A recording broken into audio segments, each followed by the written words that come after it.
मोदी सरकार के मंसूबों का खून।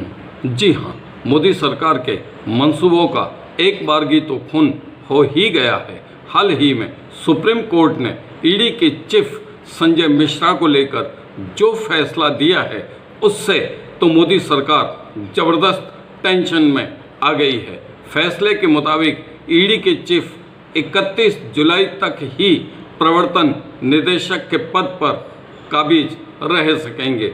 उसके बाद तो उन्हें हर हाल में कुर्सी छोड़नी है।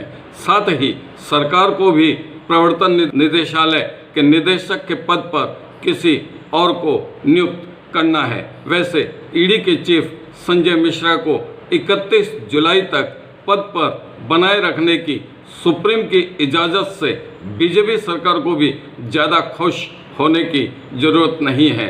यदि सरकार सोच रही होगी कि जिस संजय मिश्रा को सरकार ने तीन बार सेवा का विस्तार देकर ऑबलाइज किया है, वे जाते जाते सरकार के हित में कई अहम फैसला कर लेंगे या सरकार अपने फेवर में फाइलों में कोई फेरबदल करवा लेगी, तो सरकार मुगालते में है। फिर भी यदि संजय मिश्रा सरकार के कहने पर ऐसा कोई निर्णय ले भी लेंगे, तो उनके मातहत अधिकारी संजय मिश्रा के आदेशों या अब लिए जाने वाले अहम फैसलों की पालना नहीं करेंगे, क्योंकि उन्हें भी अपनी नौकरी को सुरक्षित रखना है। तो यदि वे पुरानी फाइलों में कोई ऐसी नोटिंग करते हैं या पहले से की गई नोटिंग में कोई फेरबदल करने की कोशिश करते हैं जो सरकार के फेवर में और संबंधित व्यक्ति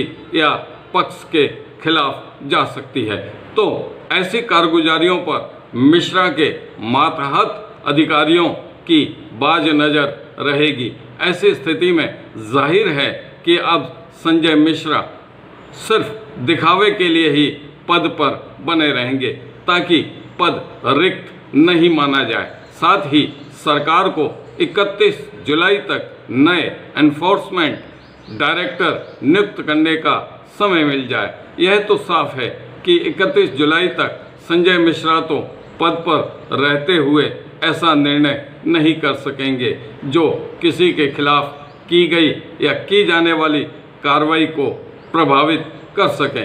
तो इसका मतलब साफ है कि सुप्रीम ने 31 जुलाई तक संजय मिश्रा को पद पर रखने की जो इजाज़त दी है, उससे सरकार और बीजेपी को कोई फ़ायदा नहीं होने वाला। सच तो यह है कि सुप्रीम की इस इजाज़त को केंद्र की बीजेपी सरकार को एक बहुत बड़ा झटका माना जा सकता है। अब सुप्रीम के इस फैसले से सरकार की परेशानी यहीं खत्म नहीं होती। सरकार को तो एक ऐसे नए निदेशक की तलाश करनी है जो सरकार के कहे मुताबिक ही काम करें, मसलन करीब करीब संजय मिश्रा की तरह ही। वैसे रेगुलर सर्विस से तो ऐसा कोई आला अधिकारी शायद ही डायरेक्टर बनने की तैयारी दिखाएं, जिसे अभी लंबी नौकरी करनी है। हाँ, यदि कोई अधिकारी साल भर बाद ही रिटायर्ड होने वाला हो, तो वह मोदी शाह की बातों में आ सकता है, या फिर कोई ऐसा अधिकारी जो जुलाई में ही रिटायर्ड होने वाला हो और सरकार उसे सेवा विस्तार देने की पेशकश करे, तो वह रिस्क लेने को तैयार हो सकता है। हाँ, यदि 8-9 महीने बाद आम चुनाव नहीं होते, तो सरकार को ऐसे कई अधिकारी मिल जाते, पर फिलहाल तो ऐसा कोई अधिकारी मिलना मुश्किल ही लग रहा है। आइए अब चर्चा करते हैं सुप्रीम कोर्ट के फैसले के संदर्भ में केंद्रीय गृह मंत्री अमित शाह ने दिए उस बयान की, जिसे बयान कम और विपक्ष को धमकी ज़्यादा माना जा सकता है। विपक्ष को ईडी के बहाने चेतावनी या धमकी देने का तात्पर्य क्या हो सकता है? धमकी भी ऐसी वैसी नहीं, पर तगड़ी। उन्होंने कहा कि प्रवर्तन निदेशक के पद पर कौन है यह इम्पोर्टेंट नहीं है। इम्पोर्टेंट यह है कि कोई भी व्यक्ति इस पद पर होगा, वह विकास विरोधी मानसिकता रखने वाले परिवारवादियों के भ्रष्टाचार पर नज़र रखेगा।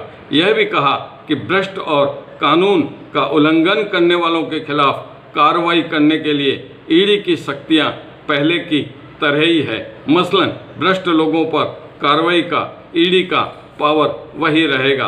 अब आप ही बताइए कि यह विपक्ष को धमकी नहीं तो और क्या है? अमित शाह के इस बयान का तात्पर्य ही विपक्ष को डराने का है। परोक्ष रूप से अमित शाह ने विपक्ष को यह चेतावनी दी है कि कुछ भी कर लो, ईडी की कार्रवाई तो जारी ही रहेगी। वैसे आप और हम सभी इस बात से सहमत हैं कि ईडी तो अपनी कार्रवाई करेगी ही और उसे करनी भी चाहिए, पर यह कार्रवाई सत्तासीन दल के नेताओं की किसी के प्रति खुन्नस निकालने को तो कमोबेश किसी भी सूरत में नहीं होनी चाहिए। अब आप ही बताइए कि ऐसे डरा धमका कर कितने समय तक राज किया जा सकता है? क्या जनता धमकी की भाषा नहीं समझती? तो फिर आप मान कर चलिए कि यदि सरकार विपक्ष को डराने धमकाने और ईडी की कार्रवाई के नाम पर खौफ का माहौल बनाने की कारगुजारियां करती रही तो सरकार को इसका जवाब तो मिलना ही है। हो सकता है जवाब विपक्ष नहीं दें, पर जनता की अदालत में तो दूध का दूध और पानी का पानी होना ही है। दोस्तों, फिलहाल इस वीडियो में बस इतना ही। यदि वीडियो पसंद आया तो लाइक, शेयर, सब्सक्राइब और कमेंट करना न भूलें। धन्यवाद।